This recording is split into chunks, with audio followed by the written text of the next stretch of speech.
Hawk Mountain Sanctuary was way ahead of its time when it comes to the native plant scene. Several years ago, a couple of the volunteers, well, many years ago, perhaps 30 or so, and that's what has kept this native plant garden going. Volunteers decided about the garden, volunteers decided we ought to have a sale, so they're what makes this thing happen. Many years ago, as I said, we decided that we would be going to native plant sales at Brandywine Conservancy, Bowman's Hill, Delaware Nature Society, places that were down near Philadelphia area. We decided there ought to be a sale up here.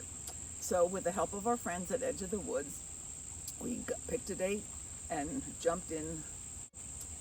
The first sale, I think it was maybe 25, 30 years ago, but it was a smashing success.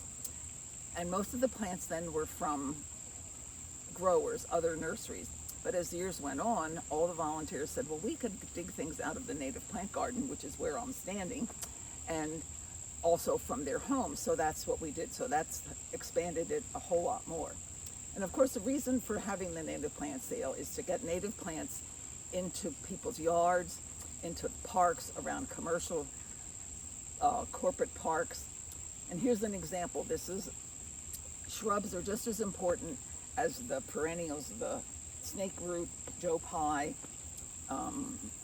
trillium, all of those.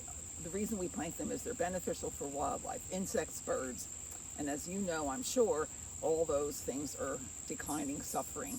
So that's why we promote them.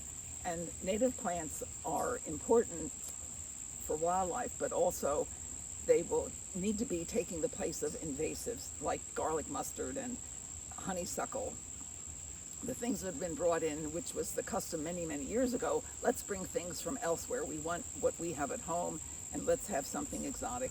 And that's how a lot of these natives got misplaced.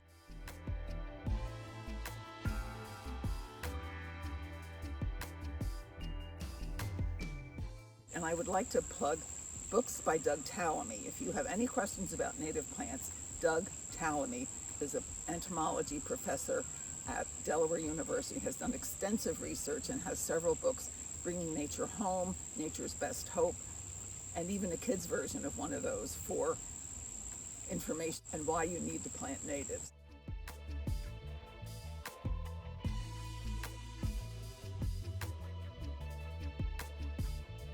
We encourage you to come to the Hawk Mountain Native Plant Sale when it happens twice a year, spring and in September. It's usually a 2-day sale in the spring, a 1-day sale in the fall. But more importantly, put natives in your yard.